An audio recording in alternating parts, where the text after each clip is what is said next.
All right. Recording in progress. How the hell are you, Mr. Howie Spangler? I'm great. How are you, Wes?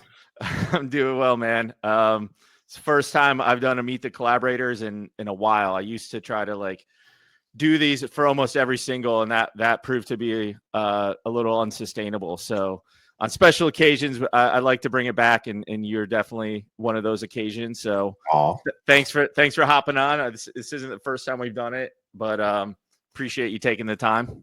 yeah, man. Thanks for having me. Of course.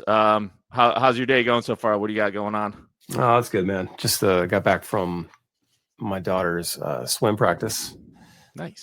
So we did that, and then had to take some. I'm selling stuff from the studio on eBay, and so I just went to the post office, dropped a couple packages off, and then I jumped in a shower because I wanted to shower for you and not give you unshowered Howard. Best Um, respect. yeah, I can't treat this like a typical just Howie in studio troll video. It's a special. I said. So are you selling stuff to get like new gear or just kind of like decluttering? I need money, Wes. There's no money in this shit. Hear that, kids?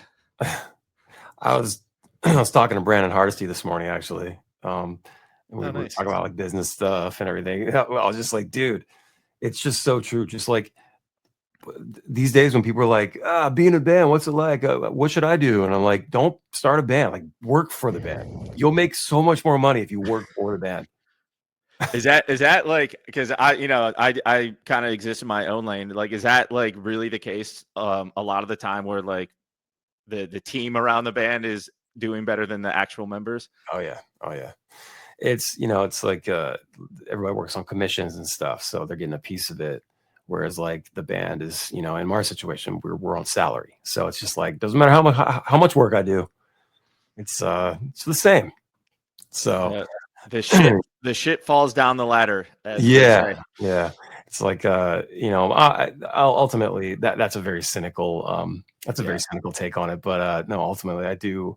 I've said this all the time, like I want people that work for us to make a good living. I want them to make good money and feel good about their work because we need them, and especially like our crew guys and stuff, and then obviously the managers and agents and stuff. They all work hard. So yeah, it's not really. Yeah, it's there's definitely a lot of ways to look at it. Like, you also get to do it full time and things like that. Like, for me though, I think like one of the better decisions I made when I launched this project was to keep my job or like get back into like a day job situation, which, has its pros and cons for sure. But like just being able to balance, like not have to worry about the financial side of music at all definitely alleviates some pressure and allows me to like, really invest in this and, and get guys like you and, some of the artists I'm able to pull into my music. So, it is what it is, but I call it funding the dream. Yeah, exactly. I'm basically my own record label. Like that's kind of how I look at it. Like I do my marketing and my promo. You have a great situation. It's all you. You don't answer to anyone. You don't answer to anyone. You don't. You make the decisions, and it's ultimately your thing. And then the nature of your model is the collab thing. So you let people work. You let people do the job that you hired them for. But ultimately, it's your thing. Which is very cool. And and having like the job at the day job or whatever to fund all this, that's great, man. Because like you don't really do any touring, right? You're just like you play some shows here and there, but I eventually, especially with the rock stuff, my ideal scenario would be get some songs popping off and then get some show offers, and then that would definitely like be the catalyst to like actually get this shit on the road. Mm-hmm. But like as it is now, I don't see it where I'm just trying to like build it up from scratch and do like local shit, try to hustle, take pre-sale tickets and like all that's it's expensive to tour, man. It's like it's really crazy to be out there. Like you're lucky to come home in the black, even just $1,000, couple $1,000. It's hard. Things are expensive, and depending on how big you want the show to be, like how how much crew you want, like what kind of vehicle you're taking. Hopefully you own your vehicle. But things add up very quickly. And it's crazy. And there's a lot of artists these days that are just blowing up from home and making really good careers. I think the misconception that a lot of us still cling to, especially bands that started in the late 1900s, like myself, going The on 20th century. the 20th century. We based all of our success, the idea of success, off of bands like Motley Crue and all the huge bands, right? We wanted to do what they did, and it's just not like that these days. I think you'll get a superstar here and there, for a while still, but for the most part, it's like bands are just trying to get by, and unless you know someone, or it's all, I've learned in this business, it really, when they say it's all who you know, it's very true. It's like, relationships matter so much, like relationships and money. Like if you have the money to either if you have the money to not have to worry about work and just sort of focus on the craft and pay great producers and pay, great managers that have names and PR and stuff there's bands that are like that. They just had money to put towards this, and they had them skip the line.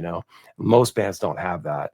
And these days, it's the idea of being like a superstar, or like all over the radio or MTV or playing on SNL. Those are all the things that I wanted, as a kid. Yeah. I was 14 when I started the band. That just it just went away. It's like, no, we don't need that. You can literally, it's like the whole like 1,000 super fans thing. I'm sure you've heard of the book, or things like that. But basically, the idea is that you just need 1,000 super fans, and you can live comfortably. I mean, these days more than 100K is barely comfortable, but with everything being so expensive. But you can make 100K a year playing music.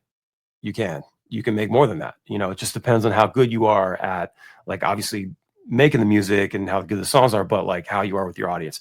The world is so fragmented and everything's so saturated that there's so much room for everybody to have their core community, and you can make a living serving that community. And I say serving them, not living off of them. I mean, you serve them, you work for them, but it can be fruitful.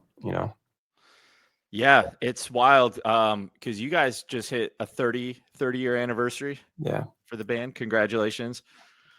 But yeah, I'm always fascinated by bands that have been able to sustain careers throughout different time periods in the music industry history. So seen it all, in the 90s, it was the record label model. It was just basically you tour to promote a record, and then you go back in the studio in between shows and recoup your advance, try to get the late night stuff. But that now that's all the window. It's like bands tour to sell merchandise now, and then the music's just sort of I don't want to say it's not an afterthought, but it's not really as much of a strategy as the touring. If you're in a band like Ballyhoo, or that kind of made their bones touring and makes that fan connection on the road. Yeah, there's all that said, it does start with the music, though. The whole reason you're out there is because of course. I didn't mean to diminish. No. I know what you're saying. I know exactly. Right. I just want to make sure people know that you still have to look. There's plenty of artists out there all over the world that the music's not very good, but they're just really good at marketing. Right. Yeah, I think we've all seen that. I can't name anybody specifically, but I'm not here to do that. But everybody has their own version of success. They have their own way to get there. Some people have a version of success, but they don't know how to get there. That's a lot of the problem. I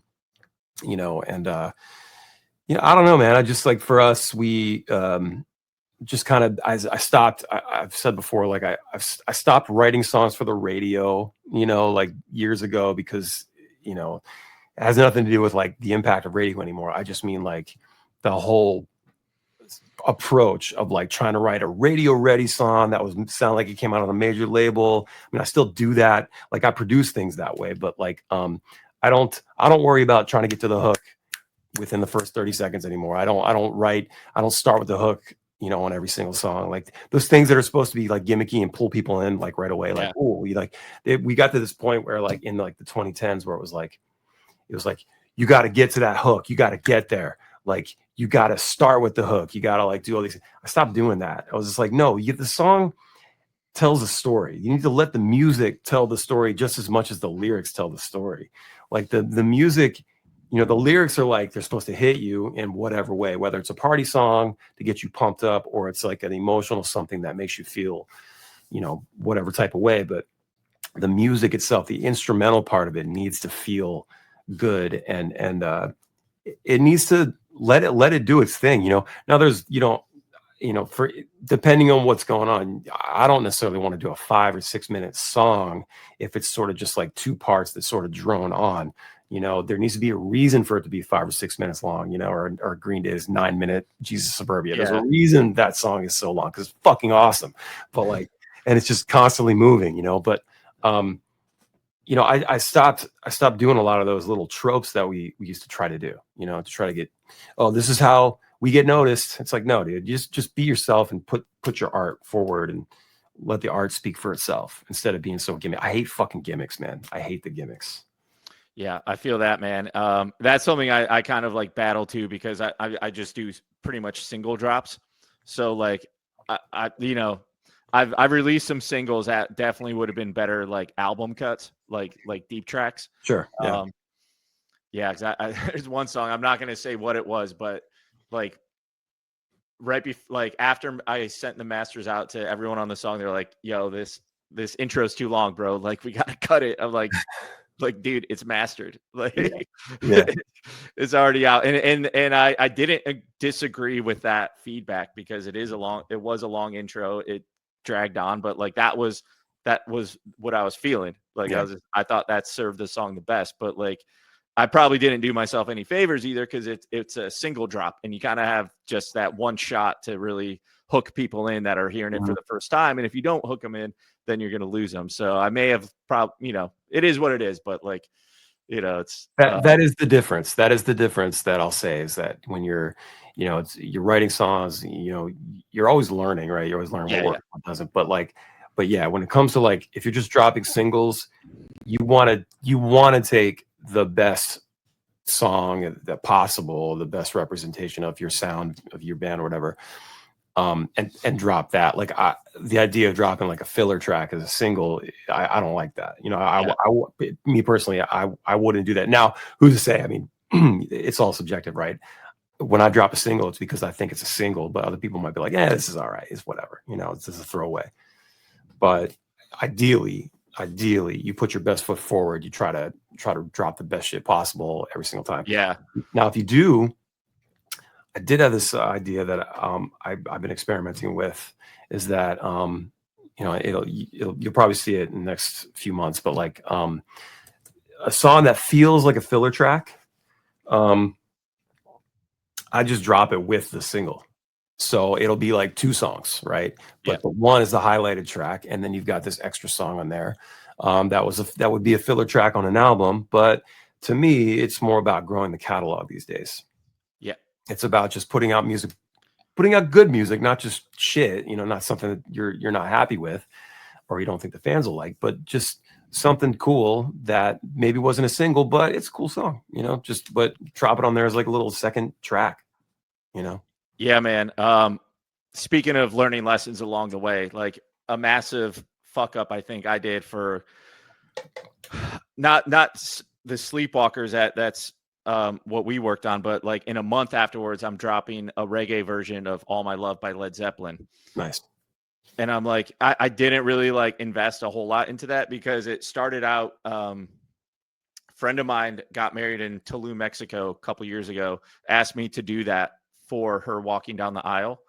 So like, I was like, all right, well, if I'm going to like do this proper, I might as well like get a release out of it. Yeah, but like, I didn't like, I was thinking like, all right, 4 weeks after the Sleepwalkers, the algorithm's probably going to slow down. Like I'll give it another one that's similar to what I just released. But I was like, man, I should have just like tacked that on to the Sleepwalkers and like just do what you like mentioned. Cause like the other thing with that's smart is it'll help your streams per listener, which is kind of a, you know, I love looking at the data and analytics. I don't really let it dictate my creative decisions, but you I don't do get emotional about it. You just use the information. Yeah. But like, I know just, you know, it's a reality that the more people listening to your music more frequently, you know, the more the algorithm will distribute it out. Yeah, you're more favored. I have done this in the past where I've taken I mean, you've heard of the waterfall idea. So like the model. So I'm on a 7-year waterfall. 7-year waterfall, yeah. So I did that with a few releases, you know, over the last few years. But we dropped a song called Meaningful back in February. Yep, I remember. It did pretty good. Did pretty good. It was just a folk acoustic song. Well, then we dropped Swim back in May, end of May, and I tacked Meaningful as the second track because I knew what you just said, that it would help get it more streams. Maybe some different people would find the song because of how well Swim does. Hopefully Swim does well, right? And it did. It got it like another 30 or 40,000 streams that it wouldn't have otherwise gotten because it was on there. So I was going to say to you, why don't you take, you know, the next release? I don't know how far you have your stuff scheduled out right now, but like whatever you don't have scheduled yet and uploaded, why don't you take that next single or whatever, and then take a few of the really well, the singles that performed really well for you, take 2 of them or 3 of them and put them after the new song. And that, like, it's the same idea of like, I don't like how Spotify, when you upload a track and it gets in there and they're like, hey, you're ready for release. Don't forget to do all this. Yes. Set up your marquee, set up your spotlight. Don't ask me to pay. I don't even know how the song's doing. Don't ask me to pay for shit right now. They want that money. Yeah. You know? Yeah. And it's like, don't just put money into a song you have no idea how it's going to do, guys. Wait to see how it goes and then put money into it. Yep. If it feels like a dud, move on. Don't waste your money. Because how many times, I can't remember, there's not a whole lot of times that I've listened to a new song from some artist and I'm like, bro, you got to hear this. And I send it to someone. I feel like music quality's kind of gone down a little bit. There's good songs, you know, there's cool stuff. But like, I remember back in the day, I don't know, that song Rude by Magic is a great song. Whatever you feel about the band, right? They're one hit wonder, whatever. That's a great song. I was like, holy shit, what is this? I listened to that song like 30 times in a row, dude. When I first dropped, I was like, what is this? This is amazing. And I'm sending it to people, you know, it's the song, dude. It starts with the song. Let the song tell you what's going to happen. Like, if you see like, oh man, this one's popping, like people like this, people are talking about it. I can see, I started like a Apple numbers graph of the last 2 singles now.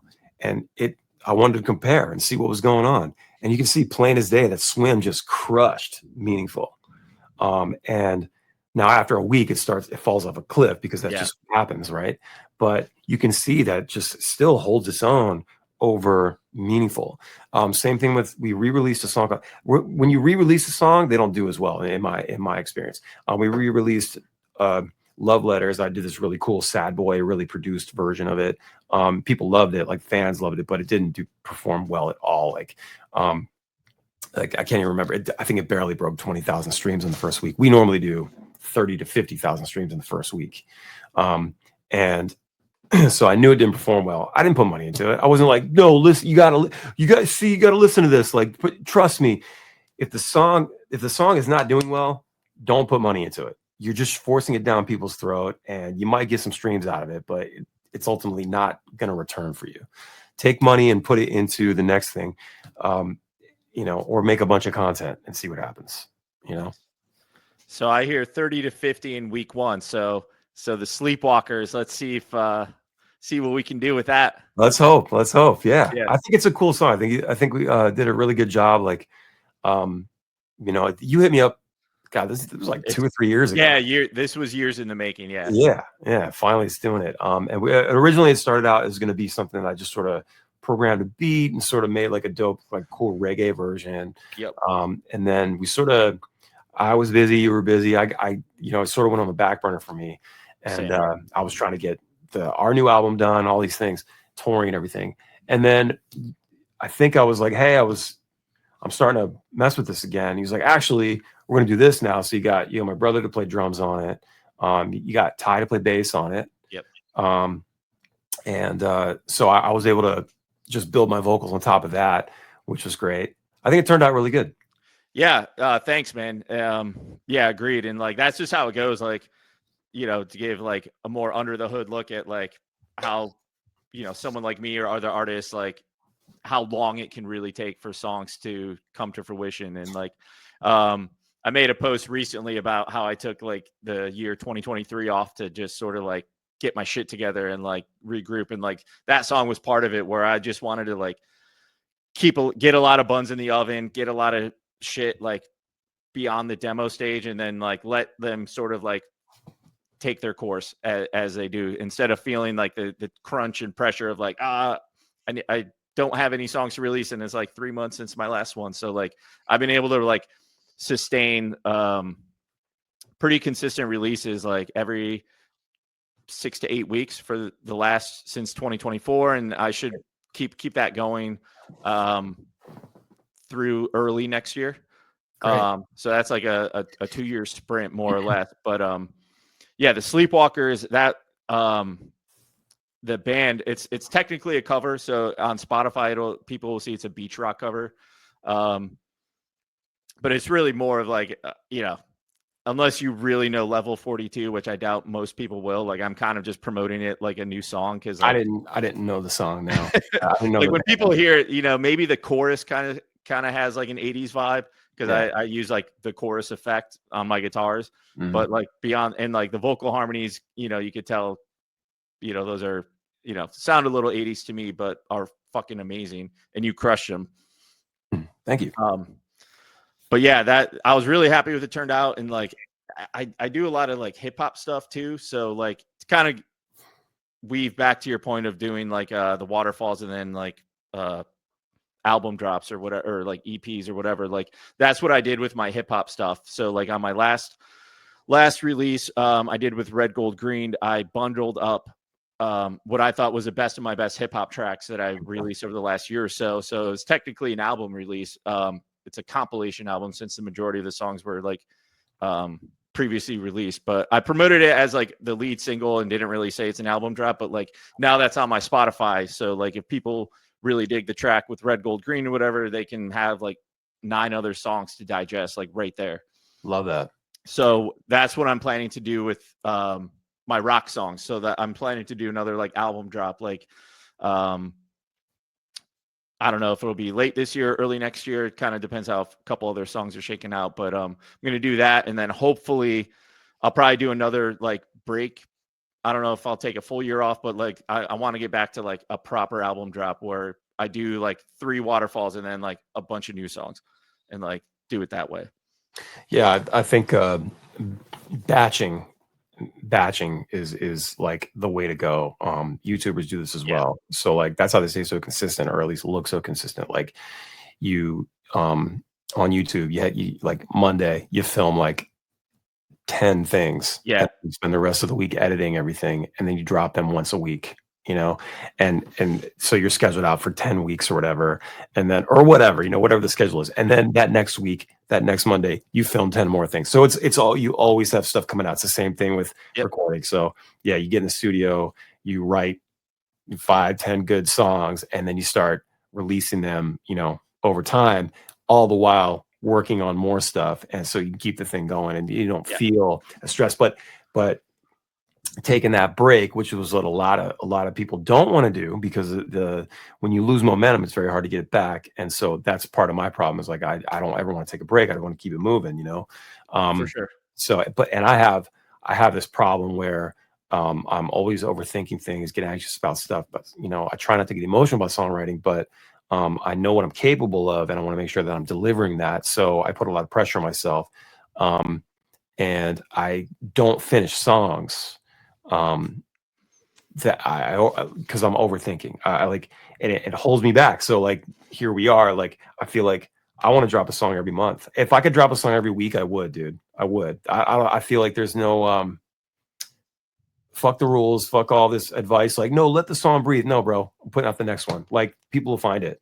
That's how I see. That's how I see it. It's like I watch so many. Watch so many. I'm not crying. I saw so many. It was a hard career. Um, I've seen so many interviews lately of these dudes that are worth millions of dollars because they dropped once a week. You know, and they made a bunch of content. They're like their advice is like, you need 50 to 100 pieces of content. I hate calling it content for per song. So like every song, you need 50 to 100 videos to accompany it for that month or whatever it is. And then the next song, you do another 50. It's crazy. Yeah. This is the model, but this is how it's happening for people. And it's not going to happen for everybody because, you know, you can take that advice or whatever, but don't buy a course, guys. This is write a great song. Write a great song that people want to listen to and make a video that people want to watch. That's it. Now, how you get there, it's trial and error, but like just do that. Don't buy a course from somebody. Yeah, and You know? if you're just engaged with like the community you're in or like similar bands, like just, you know, just watch what other people watch what fans of other bands that you want to get in front of, watch what they're doing and Yes. stuff like that. And like Copy the model. yeah, I mean, one of the like, this sounds so lame, but content trends I'm actually like pretty bullish on that. I'm totally taking from, you know, several other, you know, this is not an original strategy. Everyone does it, but you take a good piece of video content and you just do overlays, text overlays, like captions, and you know, you can reuse that same video, but just have different captions and like, you know, figure out what resonates. I did that. I've been doing that a little bit, and you commented on the one, but it was like, it was. Oh yeah, it was like POV. You just shit your pants. POV. Did I just shit my pants? And it's like a poop emoji. Yeah, and it's just like it's two reasons I did that. It's so silly that we have to do it. One of the gimmicks that I was telling you about. I hate these gimmicks, right? Yeah. So it was poking fun at it and be like, Jesus Christ, it's so ridiculous that we have to do this to get people to pay attention.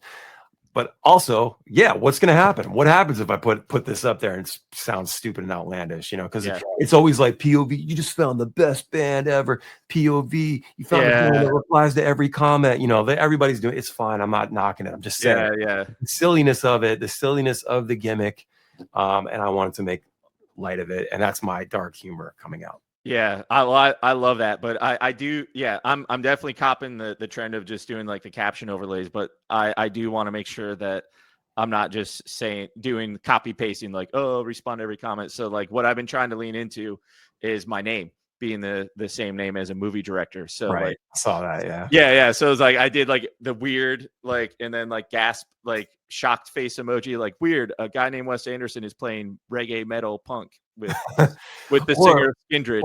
Or be more direct and be like, is Wes Anderson making music now? Or like, is Wes Anderson making bops now? You know, you got to say what he says. Yeah. But, you know, that's the thing, man. You have to try everything. Like, you know, if you're gonna do the gimmicks, you got to try everything. You have to think outside the box, and you can start doing what people are doing, like putting the text on, and you fucking just say what they're saying, say the same thing, whatever. But like, you also have to think about, okay, what's another way to say this? How would I say this? What's a cool, interesting, funny, different way to say this? I love what Josh from Joint Operation is doing with the whole. Oh my God, yeah! Shout out to Joint Operation. Incredible, bro. Like, Fred Durst is liking his shit. You know what I mean? Like, that shit is awesome. He's starting to break through.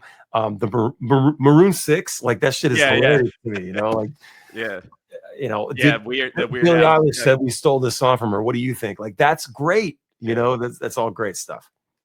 Yeah, that is hilarious. I like that. It is tough. Like doing the single stuff. Like I always try to like do like a batch of content before the song's out, which is usually like guitar playthroughs or shout out videos or whatever. But like after it's been tough for me. Like like last year when I had the song with the singer of Taproot, I was like, all right, this is a big one. I got to go all in. But like, how the fuck do I make content that isn't just me? Because like the Taproot fans are going to want it. So like, fortunately, I've been able to form a friendship with him, and like he lives less than an hour away from where I grew up, which I didn't even realize. So I was able to fly home last summer and like rent out a studio, and we actually like got some shit. So like, Oh, great. Try to diversify it, not being like just me all the time. But like, I think the captions and like text overlays can happen with that too. Yeah, that's huge. So current Ballyhoo happenings. I have a few notes here. You guys are going to Japan. That's fucking awesome. Yeah. Yeah. It's How pretty did cool. yeah, you want to like speak how that came together, or like what the plan is? Yeah, I mean, the short of it is we our team is familiar with there's this band called Hey Smith out of Japan. Yeah, shout out to Yeah. them too. They're Yeah. fucking awesome. They're ridiculous, man. They're the nicest people ever, but they rip on stage, dude. Like they're so badass. They're just like this punk rock ska. It's like anime ska punk. Like it's wild. I weirdly understand that so well. Right? It's just when you hear it, you're like, yeah, I totally get that. like that. And they're so badass. And so we brought them out for like 10 shows back in the fall last year. And within a few days, we were fast friends. And they were just like, you guys got to come to Japan. We're like, yes, let's do it, And Konnichiwa. Konnichiwa. Yeah. Our friends, our team is like friends or relate, or like they have relationships with their team because they've sent I think Authority Zero has gone there before. And so there's a relationship there. So it was pretty easy. Like once they said, let's get you here. And they kept saying it like several times throughout, over those 10 or so days. They're like, we got to get you. And then they just, our teams talked, and it worked out. And now I think it's 4 or 5 shows. I think it's 4 shows. We're doing, Osaka, Nagoya, Tokyo. It might be 2 shows in Osaka or something like that. But we're doing this big festival. Like, yeah, they crush, man. Like, go check them out. Like, just look up Hey Smith Japan Festival and just watch. It's like 20,000 people going apeshit for them. Dude, that's gonna be sick. Yeah. So we get to play that festival, which is cool. Yeah, man. That's so exciting. Are you guys gonna like have any time to travel or do anything while you're there, or is it just kind of like do the shows and? Yeah, typical Ballyhoo fashion. We get in, we get out. There's no time to look at anything. Look, of course, we're gonna take a little extra time when we can. Yeah. In the mornings and things, and but we're gonna be at venues every night, just like we are here. But hopefully, yeah. I mean, obviously, we're gonna eat some food. We're gonna check out the city a little bit. So yeah, that'd be awesome if it really like pops off and make that an annual thing or. Yeah, that's the plan. There's that, and then we're in talks with a European promoter right now, so do some Europe stuff next summer maybe. Yeah, man, just trying to like spread it out a little bit, and both of those things, like anything abroad, we're not going to make any money. It's pretty much just a paid vacation, not a vacation, but a paid rockcation, I guess. But it's we're paying for the experience. Yeah. I feel like especially in Europe, like I think Ballyhoo would do especially well. Like a lot of the new artists I've gotten hip to from like Spotify's Discover Weekly or whatever, like, and these are like new artists. They're like the fusion hybrid bands are like thriving in Europe, especially in the UK. Like the punk, the reggae, like hip hop fusion, like metal stuff. Like a lot of that is like very much like alive over there. Yeah, I think those shows are going to go really well. As I said, I don't know what it's still in the talking phase for that, but I think if and when we get a chance to get there, we're going to do some good damage. Yeah, man, that's exciting.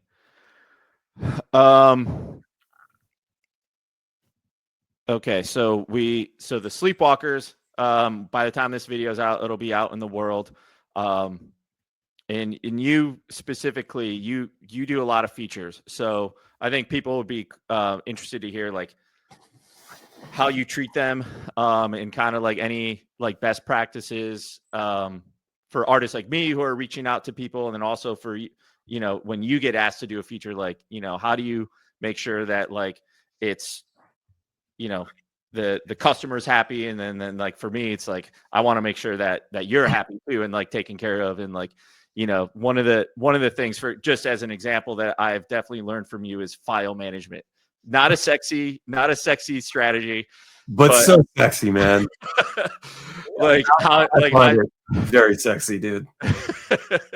Like I have absolutely taken to heart how you label files, and then like which it's like super helpful, because like it's huge.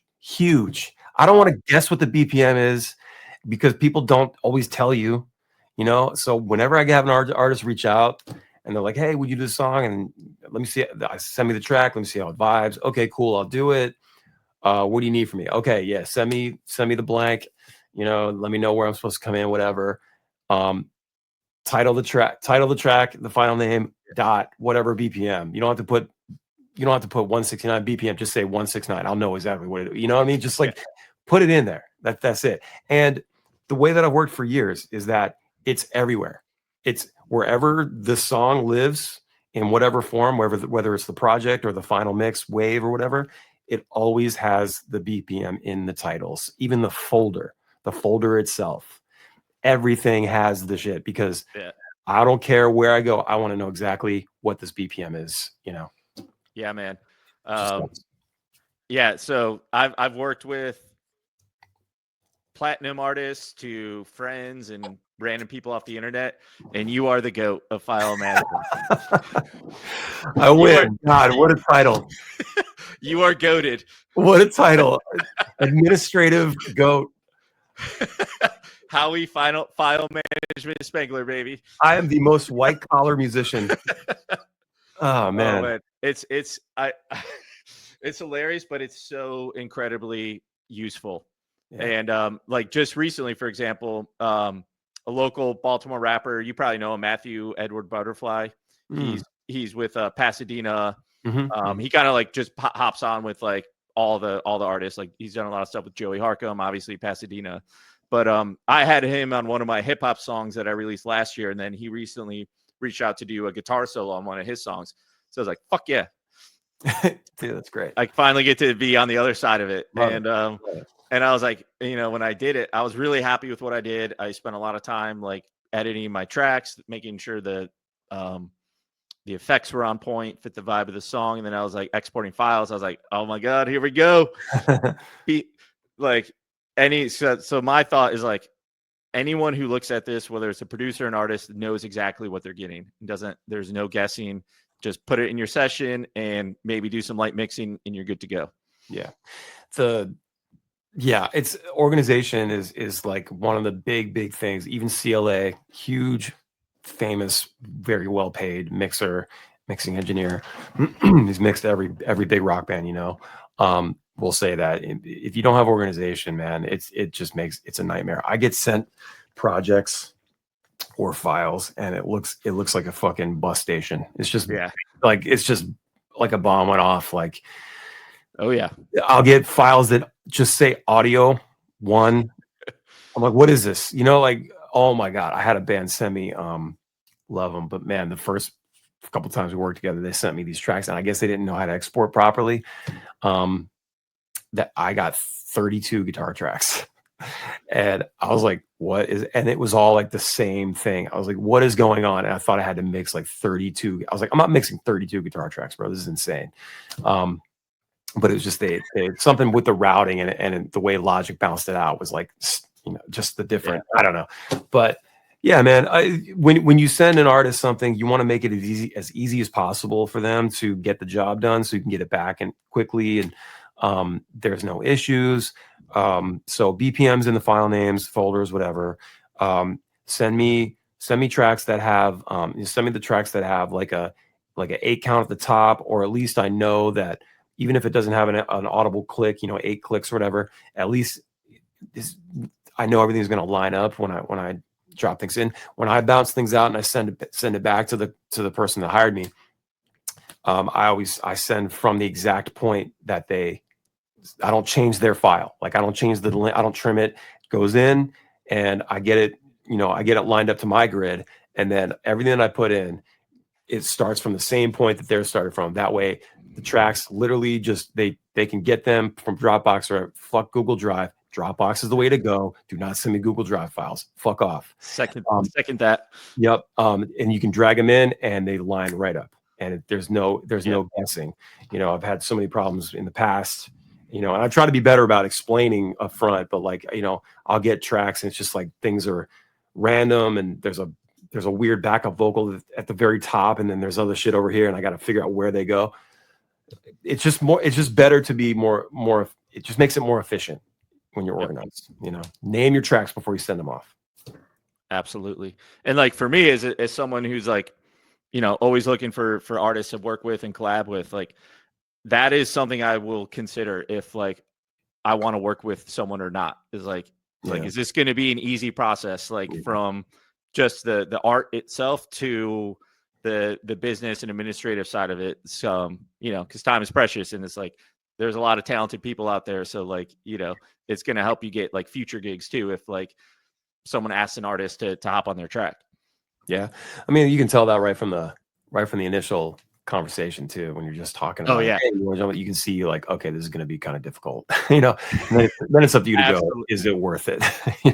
Absolutely, man. There's been some artists that I've literally been like waiting years to finally get on a song, and like I don't want to jinx it in case, who knows what happens, but like Jimmy Haha is like, one of those guys where it's like, all right, he's from a different era where like he writes very pure and idealistic, and, or I don't know if idealistic is the right word, but he's a very pure, true songwriter that he's an artist, man. He's not interested in bouncing tracks and sending Dropbox file, like, so like we finally were able to get together at my apartment here in my studio or my studio in my apartment and like just really like do songwriting. I was like, holy like, yeah, this is awesome. Like if you could get in the room with someone, so much better. You have to sometimes I'm like this where you have to set the date and the time, and you have to, like, it can't just be some vague like, hey, let's work on this. It's got to be like, hey, what are you doing next Tuesday at 4 o'clock? Exactly. Because I don't really work by schedule. I just work by like, okay, what do I need to do next? Okay, I'm tired of this. This is pissing me off. What do I do now? It's like, that's how my day goes. Like, I have a calendar. I mostly have the calendar for like things that I like need to do, like my daughter's swim meets, things like, appointments, stuff like that. And then obviously, like if I get a band coming out, I'll throw it in the calendar. But like, other than that, when it comes to like everything that I'm working on, it's just sort of like how I feel, what do I feel like working on right now, and what's pressing, what's not. So putting, establishing the time and the date and the place and getting that person in your room or going to that person, sitting down and doing it. Some people are just artists, man, and they don't want to deal with all that stuff. And I totally get that. Things happen, and we all have these lives and stuff, and especially if you have a family, and you just got to make it happen. Yeah, man. So I saw you posted recently some summer heat coming soon from Ballyhoo. That's exciting. What can you share on that? I have this song idea that I started a few months back, and it was just really cool. It's all vibe. It's all vibe. Like, it's one of those songs like it's not really meant for the radio, like I used to write, but it's so vibey. It's like, to me, it feels like undeniable. Like, you cannot help but bob your head to this, just like old 311. Like, you're just like this, head bobber. That's what I call them. That's it, man. Is it in the 80 to 95 BPM range? So I always double my shit. So I don't even know what it is. Like 160 to 180. It's like, I'll tell you right now, it's 149. Okay, so that's in the head bobber range. Yeah, it's in the 70s. Yeah, like a lot of my rock stuff is in that range because of it. That's like the the tempo you can jump up and down to or bob your head. Yeah, so I had this idea just to kind of write this real chill song, and like I just like a summer jam, like hot, sweaty, gross summer, middle of summer, humid. We got to go to the beach. We got to go to the pool. We got to get out on the boat. Like it's that's the vibe of the song. Nice. And so the lyrics are very keywordy. You know, there's a lot of keywords. There's it's for the algorithm, dude. It's like, you know, it's for me because I think it's awesome. Like I really enjoyed making it, but like I feel like it's gonna hit a lot, and I'm like literally dropping it like very end of this month, maybe like the last day of the month, maybe something like that. Oh, okay. Yeah, because I want it to be. I told you I'd give you a couple weeks around the release, but I need to like it's just enough time for me to get it before the summer's over, because it's a midsummer jam. But anyway, like it is like it's a vibe. That's all I can say. Nice. Yeah, and it just you know. Well, I'm excited to hear it, and I appreciate you giving me a few weeks of release radar love. Oh, for sure. Yeah. There's like, you know, I just knew from experience that like, you know, you get a week of like, it's a week. That's like your big shot. That's the big shot. And then Yep. the second week, I was told years ago that, I don't know if it's the same, but the second week, Spotify gives you another bump. Basically, it pushes it out again on the second week. Yeah. It stays on release radar for a second week, which is helpful. But pretty much after the first week, it's up to you. You know, I mean, it's always up to you, right? But it's up to you to like make the content, you know, spread the word, you know. But I think like having my band tagged on it is going to help a lot. And it's cool because, you know, Donald played on it, so it feels very Ballyhoo, you know. Yeah, It feels like something that we would do. It's more funky than a typical Ballyhoo song, but it kind of reminds me of like, you know, the first album for us. You know, we had more of a funky vibe with Chris being in the band, slapping on stuff. Not that there's any slapping on the song, but like just the funky kind of vibe. Yeah, absolutely. And that's something I'm always like paying attention to or just like aware of is like something I've been able to do more recently since in this like new era of my music project since 2024 is just like deepening the relationships with the people I work with. So, you know, doing the joint releases as an example. You know, if there's an artist on there getting the band as a featured artist. So like I've been able to do that on a handful of occasions now.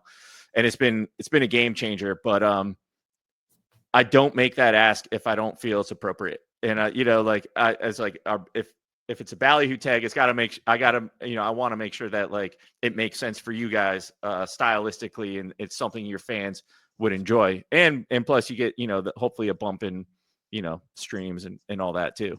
Yeah, I mean, collabs are just like the way these days. It's been like that for a while, but there were bands that jumped on it way earlier than we did. I wasn't like anti-collab. I was just sort of like, I don't need other people to promote my music for me. You know, I don't need this to like bump my band up, you know, but as the years have gone by, I've always been late to the party on a lot of things like that. And I just see that it's the way, and it's fun. The fans love it. You know, the fans love when artists get together and mix it up.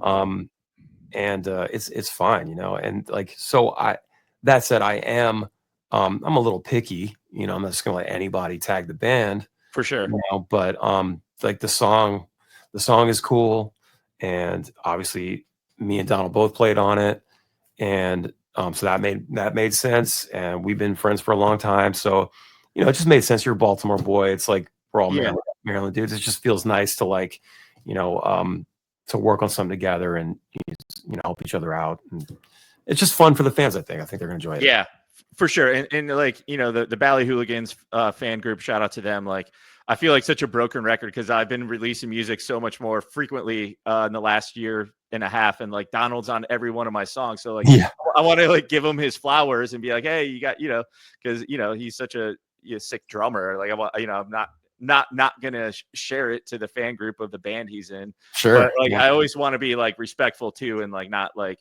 just shamelessly promote, which like I see a lot in other fan groups too. But like I'm also like a fan, a participant, like, you know, like an advocate for the group too. But that's another consideration too that I would have when I make that ask for like having the band tag, it's like, all right, like literally 50% of your band's on this song. And like, you know, I was thinking, I kicked myself last night because I was like, I should have had Scott do fucking keys on it. Like, oh, right. Yeah. There's like always something after the fact that I like always horrifically realized I had an oversight on it. I like almost went such a good word for it too. It was like a horrific oversight. I was like, how the fuck did I not think to just have Scott on this? And then like, but you know, the song still, I don't know, stands on its own legs. I think it's a good one. And like, yeah, it was like funny. I know I texted you a couple weeks ago, but fucking Peanut from 311 was going to be the bassist on this.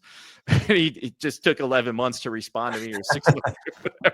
It was like yeah, he was like, he responded as if no time had passed. Like I just emailed him yesterday. He's like, fuck it, let's do it. I was like, yeah, song's done now, bro. Sorry. That's wonderful. That's always the case. Now, what's cool is that he replied back in the first place, you know, and yeah, he's a good dude, and he is. you know, that means somewhere down the line you'll have another song that would be perfect for him. Exactly. You know, and you know, I think you're pretty smart. You'll make sure it's the right song, not just to have him on the track. It's the right song for him. You know, I think you've been really good about that with your stuff. Like, you get the right people for the job, as opposed to like, I think if I get this person on, the song's going to blow up. My shit will blow up. It's not about that. It's about the song. It's about the music first, you know? So good job on that. Yeah, absolutely. Thank you, man. Yeah, it was such a vibe though, to have to tell like one of your music heroes, like, sorry, bro, you can't do this. Love it. Love it. But yeah, he was very nice and you know, such a legend. So I'm sure. Was he like disappointed, or was he just like? He didn't even respond. So she's like fuck you. Yeah, fuck you.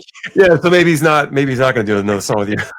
But you know, I got Ty Zamora, founding member of Alien Ant Farm, is the bassist on that. So like, shout out to him. He's an absolute legend. He's great. Yeah. Have you guys worked with him before? Or like, yeah, I worked with him. I did a record with him years ago.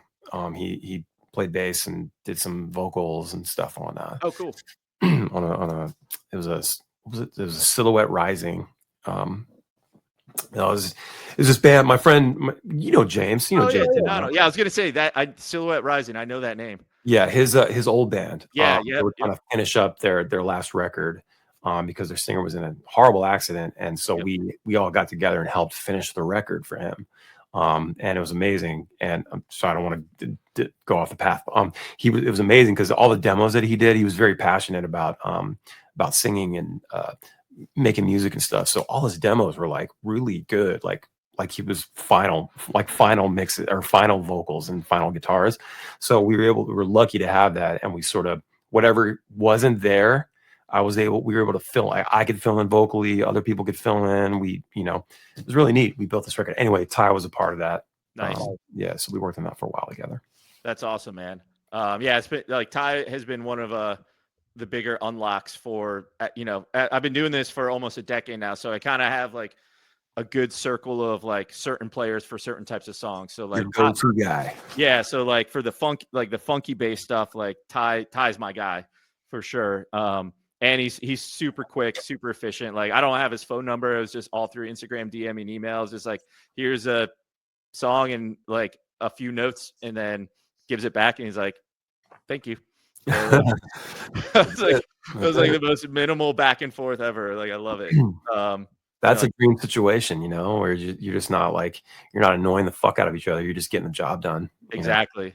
And like on the heavier stuff, I've had Nick from Ballyhoo on it. Oh, cool. Yeah, he's been really good with the heavier stuff and has like really good tones and all that. And then I do like that Donald is kind of like the same on pretty much everything. So there's consistency in the rhythm section more or less, despite some of the actual genres being pretty different. Yeah, and it's great for those guys because it's great for all of us because we sort of get out of the box a bit. And as you were saying earlier about how I approach it, like, it allows me, and anybody involved to sort of spread their wings a bit, play something they don't normally play, sing something they don't normally sing, maybe in a style.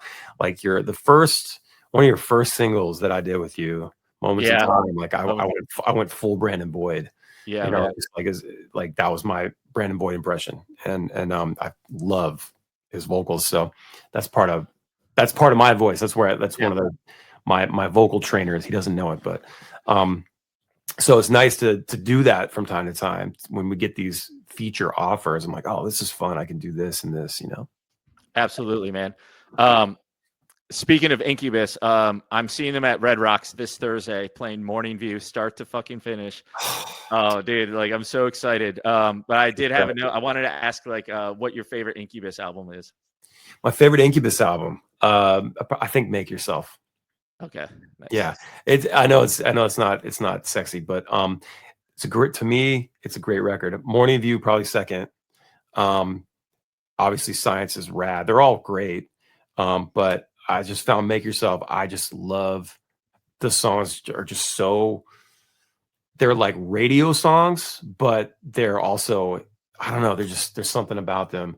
I listen to that record over and over again. That one in Morning View I listen to a bunch. Like, Yeah.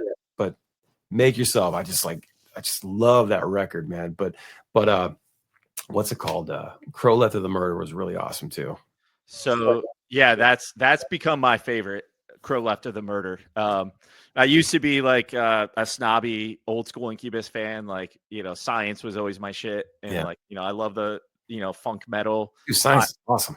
Yeah, I love that fusion and just like the degree to which they evolved their sound album to album for those first 5 to 10 years was like so like it to me as a more of like a purist Incubus fan. I was like, this is not a natural evolution. Like this is clearly, you know, there's some industry forces at play doing this, but like to their credit, like now that, you know, these albums are 20, 25 years old, it's like, they were, you know, who gives a fuck what forces were at play if there's just good albums and the music is good. And like A Crow Left of the Murder just is like, I think Mike Enzinger, their guitarist, just like ascended to a new level with his riffs. Like I just learned or relearned Pistola on guitar like the other week just for shits and giggles. I'm like, that is a fucking workout of a song. It like the whole band leveled up on that. The whole band, like I'm getting chills talking about it. Like that record, that was the first time that I was like, oh, this is like,